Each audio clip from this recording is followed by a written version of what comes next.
Hello and welcome to the Shed, hashtag Irish Bills Mafia with me, Trevor. I'm delighted to be joined by my now co-host, new co-host and co-host for the season coming, Therese from the Water Buffalo Club 716. You're very welcome, Therese. How are you keeping? Thank you. Thank you very much. So excited to be here with you, Trevor. I have a little bit of Irish in my blood. My husband's 100% Irish. I've been over there many times. It's my favorite country in the world, besides, of course, the United States. But Well, I'm delighted to be here with you. you're very welcome, and I'm delighted to have you. We'll be working together for the year, and I'm looking forward to it. We'll have plenty of crack and banter and plenty of things to talk about and, as the season goes on. Can you just tell the people who are watching a little bit about yourself and your love for Buffalo and what you do and all that, please? Sure. Well, first of all, you and I met this past year because when you came to Buffalo, you came to our Water Buffalo Club tailgate, which I've been tailgating at the Big Tree in for 40 years, believe it or not. And so my love of football really goes back to when I was a child, when my dad would take us to the games, primarily just myself and my brother. My three older sisters could care less about football, but we are the diehards. And so I've been a Bills fan for life and following them for life and tailgating through the ups, through the downs, and many downs for 17 years, I may add. When nobody was tailgating, we'd still be there. But then right after we got into the playoffs, after that 17-year drought, I wore a very similar hat to the game with my girlfriend just for fun. And it created this huge buzz and everybody wanted the hat. And I had to figure out how to have these hats made. And here we are 3.5 years later. This is a hat that's made here in Buffalo. This one I have on, and by these three wonderful women at a place called Stitch Buffalo. And so it's a club that I started. We tailgate at the Big Tree where you saw us. I think you saw some of the craziness that goes on at our tailgate. And we have members from around the world, from Mexico to Ireland to Germany, Canada, you name it, Australia, New Zealand. So, and it's not just the hat. We have a lot of things that you can do to, join the club. And that's basically it. So we have fun cheering our team on with our hats. And in the new stadium, I don't think I told you this yet, Trevor, but in the new stadium, we have so far, I think we have about 40 people that will be in this one section, which is literally right next to the tunnel where the Bills come and go. Oh, that's cool. It's going to be very cool. So just imagine 40 people with these hats on. And so it's going to be quite fun. And just so you know, some people say the hats are so high. What about blocking someone's view?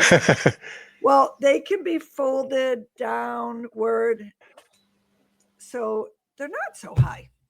No, and they're very, very cool to look at, and they're different. And I love the horns on the side and the badge in the middle. It's an awesome piece of headgear, so it is, I have to say. And I've seen many people wearing them. When I was over there with Chi, there was a German crew were over. They were great crack. Yes, they were. And I'm assuming, did you watch the draft this weekend? I did. I seen the Canadian international. Yeah. Ryan and Ryan Shell. Yeah. So they had him on. That was quite fun. So. Oh yeah, look at it. That's who I am. Well, it's an amazing story, and you've had some players wear them as well, didn't I? See Mac Collins had one on last year, isn't that correct? He did. Mac had a hat on. I delivered it to him at the stadium. And when I delivered it with a Fred Flintstone costume saying, Fred never wore shoes either.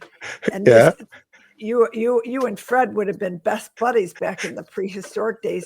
And then next thing you know, he's wearing the costume when he comes out of the stadium, which I was at the tailgate, and all of a sudden my phone went bing, ding, ding, ding, ding. I'm like, uh-oh, what happened? And then sure enough, I see what happened. It was like, oh my God, Mac wore the outfit. Cuddle. It was awesome. That was so great. So, and his family was great, and I got to meet them. And then of course I decided I wanted to do a ice sculpture of him, which was so much fun to do. And he loved it. And he came over barefoot, of course, on the ice, and put his feet on the ice barefoot. I'm like, oh my God, your feet are going to stick to the ice. But sad to see him go. Very sad to see him go. But we got a Max instead of a Mac this year. So I was excited to see that in the draft. Oh yeah, look at it is sad to see him go, because he was a character. Yeah. He is a character, but for ourselves, he was a character, and he was different to other players in the way he came in and he looked. But he also did, when he played like he left everything on the field. He did, and you know what? He loved it here, because I was with his mom and his wife at the final game in Kansas City, and she said he really wanted to stay there. He really wants to stay in Buffalo. He loved it more than any other city. And I have to tell you, I do know that it wasn't the Buffalo Bills that didn't want him. They wanted him. But what happened is New England Patriots hired one of his previous coaches, and the previous coach got to him, and he loved this previous coach, and that's why he went to New England. Yeah. So. Yeah, I heard all right that Brandon Beane did want to keep him, but it was just the way the financial packet, and I presume the coach, it didn't work out. That's right. But if he was playing for, I wish Mac Collins all the best for the future. But the jersey he'd be wearing, not so much. Yes. But so we had the draft anyway, the last day. And what are your overall thoughts on the draft so far? I was really very excited. I saw they pretty much got an A- rating across the board, some B+. I give them an A.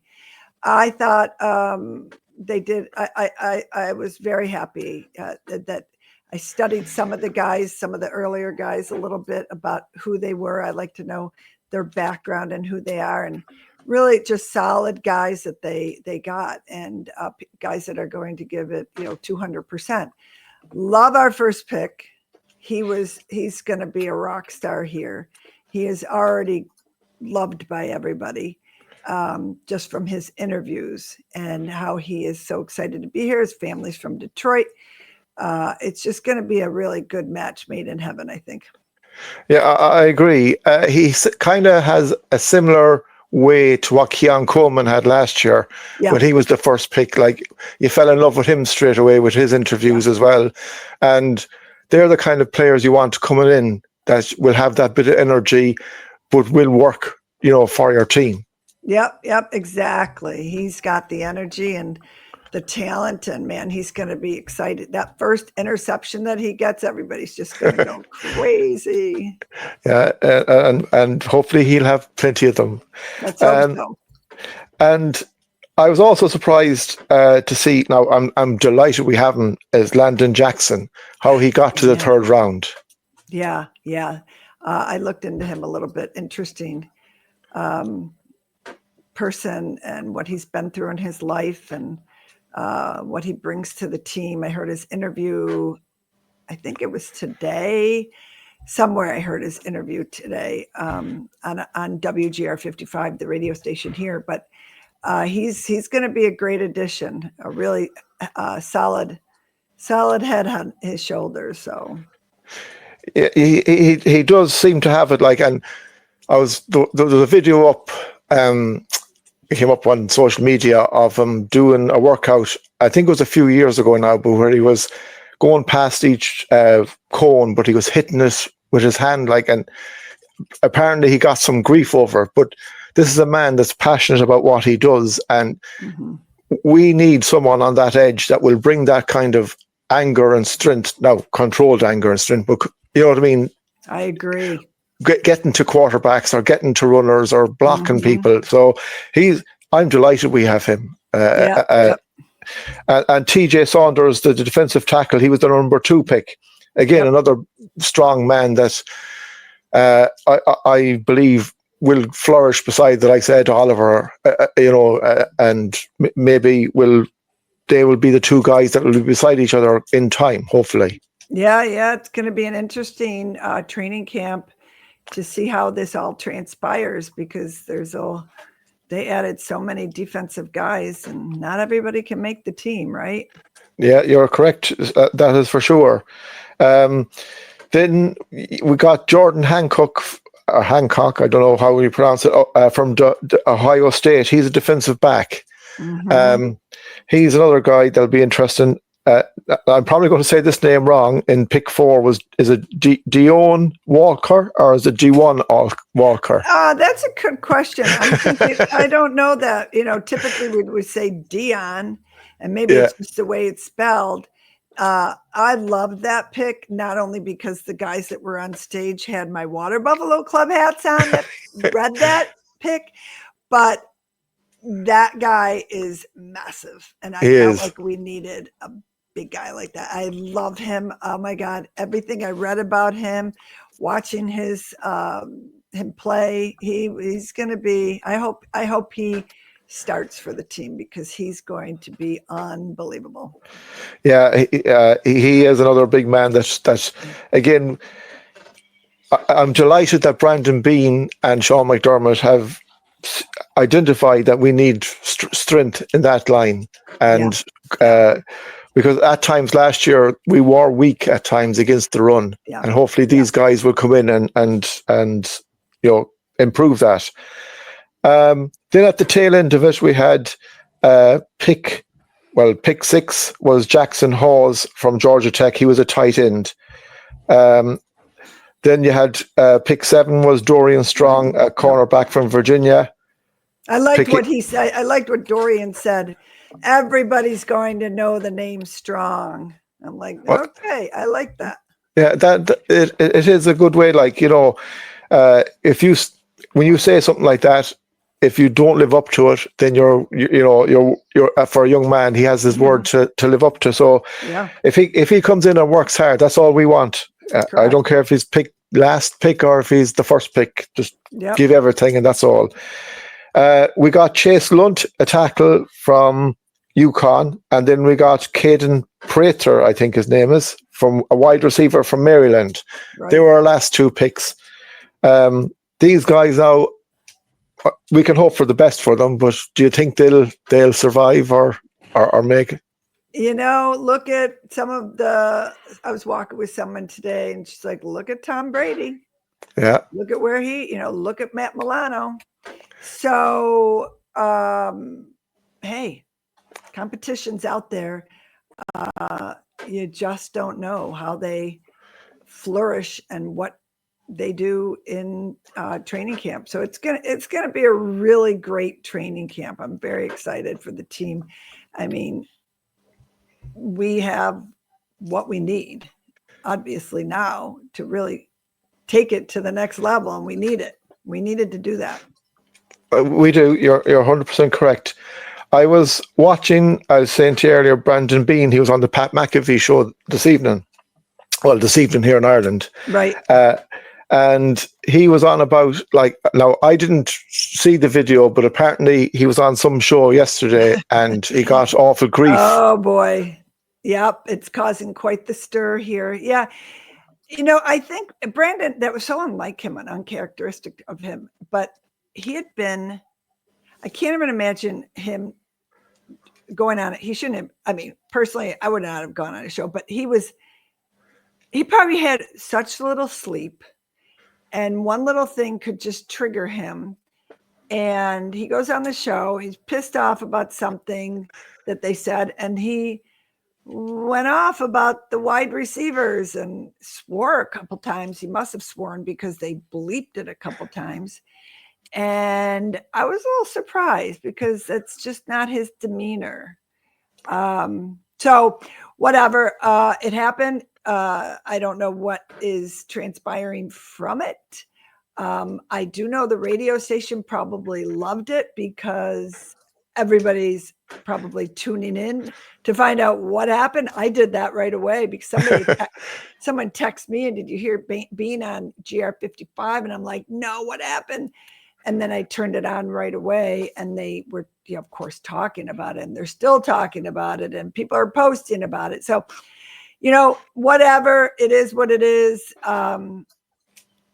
We shall see what happens. And obviously it was about the wide receiver position and the announcers they didn't even give him any kind of like direct grief over it, but I don't know. Whatever. Hey, we got to get training camp to begin. And Brandon's like, we had one of the best. No, we had the most. Did we have the most touchdowns or the most something? We had eight games in a row last year where there were 30 points plus, and I think they were the highest scoring team.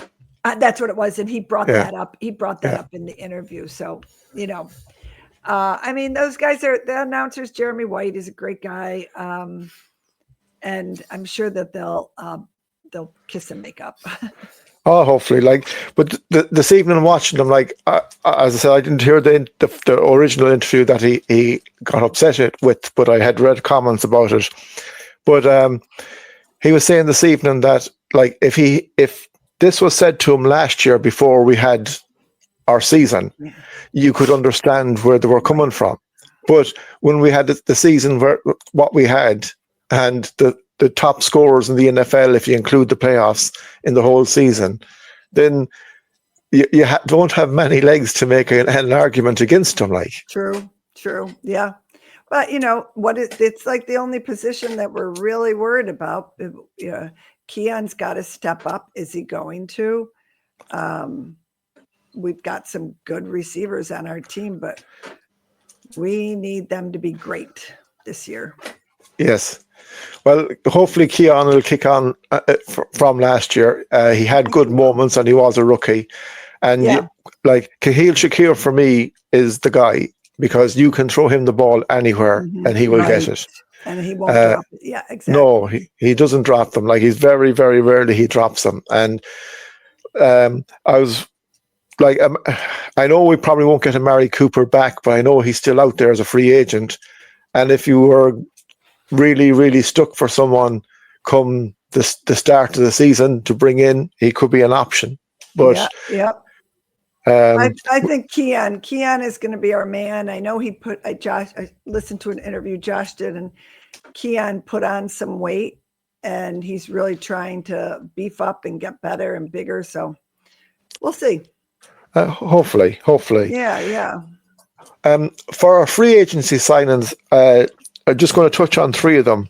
Again, they're on the defensive side. What do you think about Joey Bosa, Michael Holt, and Larry Ogunjobi? Considering two of them are going to be missing the first 6 games. Well, first of all, Joey Bosa, I was so excited about him. I think this is just going to be amazing to have him. That alone was such a great addition to our defense. Michael Hoyt is us. I've been actually talking with Michael Hoyt over Twitter because he wants a hat. And we're going to get him in a hat. And he's told me that he's here every Monday through Thursday training. And then he must go home Thursday to Sunday. So he's really putting time in, which I love to hear. And yes, of course, whatever happened, I know the whole story. It was unfortunate what happened, and it's unfortunately he's going to miss the first 4 games or 6 games. I can't remember. It was 6, but maybe they reduced it. I don't know. Last I heard was 6 anyway. Okay, maybe it's 6. But once he comes back, I think he's going to be very impactful. And then Oko, whatever his name is, I forgot. I don't know much about him. I did reach out to him, see if he wanted a hat, though. So, I mean, we can't really focus on them until after 6 games. And really, I mean, it's going to be we're going to have a great defense. That's the most important thing. Yeah, we are like between the draft and like the only plus thing for this, the two lads missing the first 6 games is they'll be 6 games fresher, than other True. teams, Yes, very good point for sure. And you would Yep. also think that they should have the hunger to, um, to prove people wrong, and B, Yep. to prove that they're worth their place there Yep. after their Yep. 6-game suspension. Yep. Absolutely. But with time will tell, and hopefully it'll be a positive thing. Yes. Just going back to the draft, there's a lot of talk about Shedeur Sanders and his drop or his fall off. He went to the 5th round to Cleveland. Cleveland already have Kenny Pickett, Joe Flacco.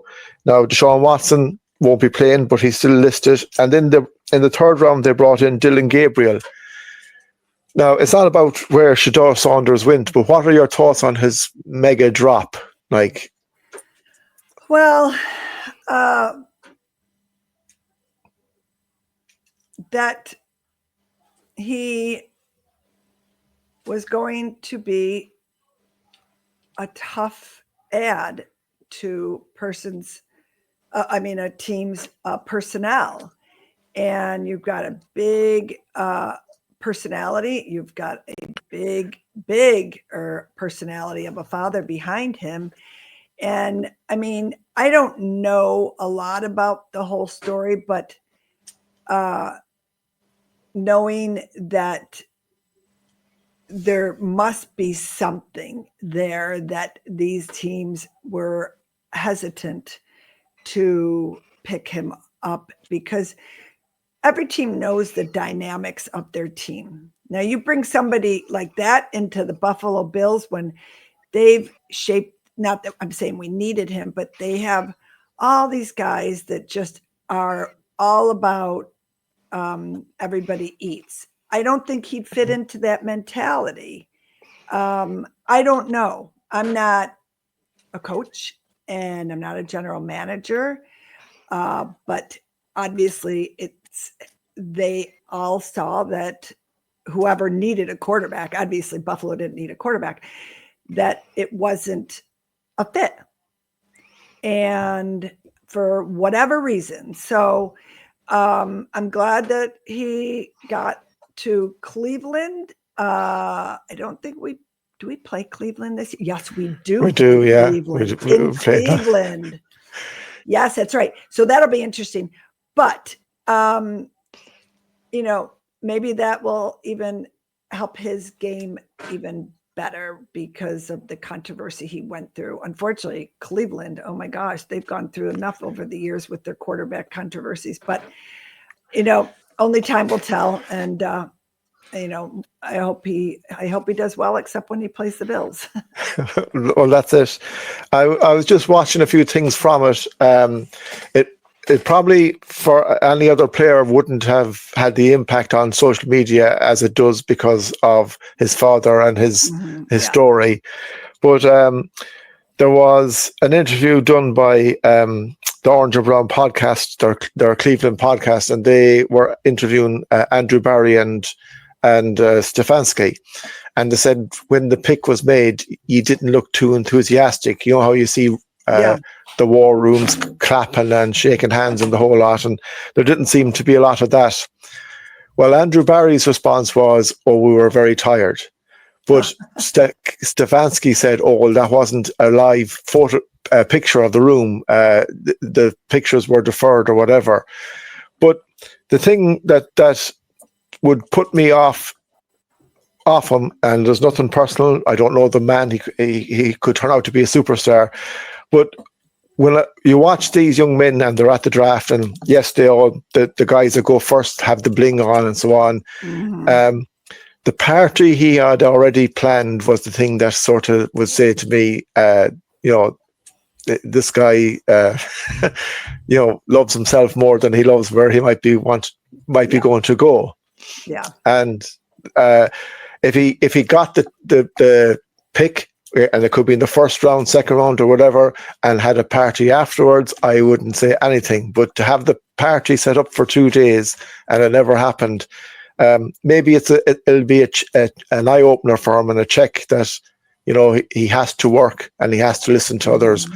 And as you said, I wish him well, as long as it's not against the Bills. I wish him the very best. Yes, it'll be interesting to see it. I'm glad it's not on our team. Yes, 100%. The last thing we'll talk about tonight is the Pittsburgh Steelers coming to Ireland. Yes. Now, I'm fingers crossed, no more than a lot of people that on the Buffalo side that it is Buffalo, but I think an awful lot has to come down with Aaron Rodgers and where he lands. And the vibe from Ireland, now no one has announced anything officially or anything, but is the Green Bay Packers are more than likely the team that will come to Ireland. That's what we hear in the grapevines. Right. But if Aaron Rodgers goes to Pittsburgh, I don't think that'll happen.